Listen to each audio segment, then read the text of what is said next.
Beleza, galera? Semana passada a gente estava com a Monique, semana retrasada a gente estava com a Monique, né? A gloriosa Monique.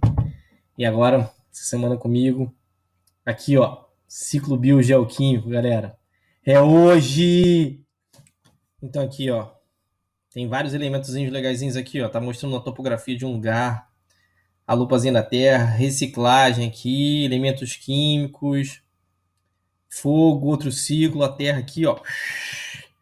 Ciclo biogeoquímico. Bio, vida. Então, está falando que a matéria circula pela vida, pelas questões geológicas, né? E através das suas interações químicas. Então, matéria orgânica para inorgânica, e esse ciclo vai rodando, e tudo isso vai acontecendo. Então, vamos lá, galera. O que acontece? A gente vai precisar de alguns conceitos da aula passada. E um desses conceitos que a gente vai precisar bastante é pirâmide de energia. A gente tem uma aqui, ó. E aí tá lá a planta, cara, vivendo lá no sol, captando sua energia. Tal. E aí vem o caracolzinho de bobeira e se alimenta dela. Ele não consegue pegar toda a energia que ela produziu. E já o sapo que está aqui em cima, quando ele se alimenta do caracol, não consegue pegar nem a parte da energia total que ele pegou da planta, é uma parte menor. E a raposa assim por diante. Isso acontece, galera, por um conceito chamado produtividade. Então vamos lá, vamos dizer, sua mãe deixou você trabalhar. Você está trabalhando lá de bobeira e tal, não sei o que. Cara, você ganhou seu primeiro salário. Primeiro salário! Uhul! O que aconteceu? Quando você olha no final do mês, sumiu. Por quê? Você gastou ele, você não está sabendo lidar com aquela grana, sabe? Muito dinheiro, pá. Então, esses R$1.000, você gastou R$900. Então, a sua produtividade primária líquida daquele primeiro mês foram R$100. O que não tem problema. No próximo mês você pode melhorar isso. E os ecólogos pegaram esse mesmo conceito para as plantas. Então, a produtividade primária bruta é tudo que a planta é capaz de produzir. A taxa fotossintética dela, a taxa de fotossíntese. Então, tudo que a capacidade dela de produzir naquele período. E a produtividade primária líquida vai ser tudo que ela produziu, menos o que ela vai gastar para viver. Então, o que ela gastou multiplicando célula, produzindo aquela folhinha ali na ponta, pá, não sei o que, é tudo que ela gastou. Então, a produtividade primária bruta, menos a respiração celular, né, que vai ajudar a manter o metabolismo em termos energéticos, é a produtividade primária líquida. E isso é dado por grama período e área ambiental. Só para definir uma certa fração de tempo para você conseguir fazer aquele estudo. Vamos ver lá, galera. O ambiente da Caatinga, né? Se comparado com o ambiente da Amazônia, quem tem a maior produtividade primária bruta? Amazônia. Porque não adianta você ter vegetal fazendo fotossíntese. Na Caatinga tem. Só que você não tem água suficiente para ter uma exuberância tão grande. E você pode ter uma série de coisas. Água, luz, gás carbônico, nutrientes disponíveis. Para ter a maior produtividade primária bruta possível, você tem que ter isso em quantidade. E se você for para outros ambientes, outros ecossistemas, como o ambiente marinho, são outras coisas que vão definir essa produtividade primária bruta. Por exemplo, salinidade, temperatura, capacidade dos organismos se reterem naquele substrato, né? Quantidade de nutrientes disponíveis. Então, galera, vamos explicar isso aqui bem devagarzinho. CO2 mais água com a fotossíntese, né? Óbvio que esse maquinário foi construído com tudo que a planta absorveu de nutrientes, de sais minerais. Ele absorve a energia do sol e forma C6H12O6, que é a glicose, e libera oxigênio. Oxigênio é resíduo da fotossíntese. Então a planta ela consegue pegar a energia do sol e contê-la nas ligações químicas da glicose. Essa glicose é quebrada pela planta e por todos os seres subsequentes da cadeia alimentar, né, através da respiração celular. Então eu tenho glicose junto com oxigênio, que vai dar CO2 e água. Só que esse processo, galera, libera energia. E essa energia é aquela energia que veio do sol, que a planta conseguiu captar. Essa energia sustenta todos os processos da célula. E nós somos o quê? Seres pluricelulares. Então, quando você vê um pássaro voando, quando você anda, quando você pensa, você está utilizando a energia que veio da fotossíntese. Sim, é fantástico assim mesmo. E essa CO2 e a água, ela é reutilizada na fotossíntese para formar nova glicose. Então, a gente vai ter matéria inorgânica se transformada em orgânica, depois orgânica, inorgânica. E isso vai ciclando dentro dos organismos e fora deles, na hidrosfera, na litosfera, na atmosfera. Então, a gente tem que entender que isso forma um ciclo biogeoquímico, junto com esses elementos que a gente está aqui, com outros vários elementos. Então, vamos lá, galera, para um dos ciclos mais famosos que tem. O ciclo do carbono! O carbono atmosférico ele é assimilado pelas plantas através da fotossíntese e guarda junto dele as ligações químicas dele com hidrogênio e oxigênio, a energia do Sol. Essa energia, junto com essas moléculas, vai fluir pela cadeia alimentar, né? Então, a vaca come o capim, a onça come a vaca, e esse carbono está fluindo na cadeia alimentar. Eventualmente, esses organismos, para se manterem vivos, vão gastar parte dessa energia em respiração celular, devolvendo esse CO2 para a atmosfera. E, casualmente, eles vão morrer também. Essa matéria orgânica deles vai ser decomposta por decompositores, que vão liberar o CO2 de novo para a atmosfera. Se essa matéria orgânica não for decomposta e soterrada, ela pode se transformar em petróleo. E esse processo, galera, dura milhares de anos para transformar matéria orgânica em petróleo, em processos químicos e físicos que vão transformar essa matéria dessa forma.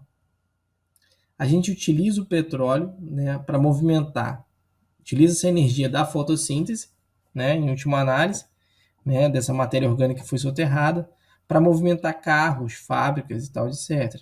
E devolvemos, através da combustão, esse CO2 para a atmosfera.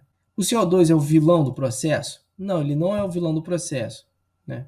Ele é importante para a manutenção da vida da Terra, até para um calor necessário, né, no efeito estufa benéfico a todos os ecossistemas da Terra.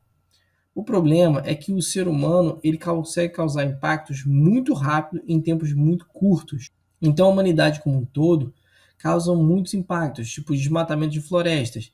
Quando você desmata uma floresta, não é simplesmente retirar a madeira, é retirar um organismo que é capaz de absorver CO2 da atmosfera e fixar em matéria orgânica. Então diminuindo a quantidade de CO2 na atmosfera. Só que é real, se a gente não conter, né, essa capacidade de impacto no ambiente, a gente vai impactar todo esse ciclo, todos os ciclos, e impactar, por consequência, todos os ecossistemas. E nós moramos na Terra e fazemos parte do ecossistema. Então nós vamos impactar a nossa vida. Então, galera, vamos lá. Gostou do ciclo do carbono? Vai amar o do oxigênio e vai ser moleza para a gente, porque já é complementar ao carbono. A gente já viu que algumas moléculas que o oxigênio flui, água, glicose, CO2 e na forma livre de oxigênio. Quem joga a maior parte desse oxigênio para a atmosfera? É isso mesmo, galera, fotossíntese. Então, esse oxigênio da atmosfera vai ser consumido por quem? Pela planta, né, e pelos organismos fazendo respiração celular para produzir, ajudar a produção de energia na quebra da glicose e liberando para a atmosfera CO2. Os decompositores que a gente viu em outro momento também liberam CO2 para a atmosfera. A gente também pode liberar o átomo de oxigênio na forma de água, através de transpiração, excreção e processos bioquímicos. Quando tu vai lá no banheiro e faz xixi, então, tá liberando água no ambiente. Então, a água ela também flui, né, pelo ambiente através de precipitação e evaporação. E também tem outra forma que a gente pode devolver o oxigênio da biomassa na forma de CO2, que é a combustão, né? Essa água também, galera, vai retornar aos organismos vivos, né, que vão ingeri-la para manter seus processos bioquímicos. Uma coisa muito importante, galera, no ciclo do oxigênio é a gente quebrar alguns mitos. Então, a Amazônia não é o pulmão do mundo. Por que a Amazônia não é o pulmão do mundo? Ela tem uma taxa de produtividade primária bruta gigantesca. Só que não adianta produzir muito se você consome muito. Ela consome grande parte do oxigênio que ela produz para manter a biomassa dela viva, né, como ecossistema.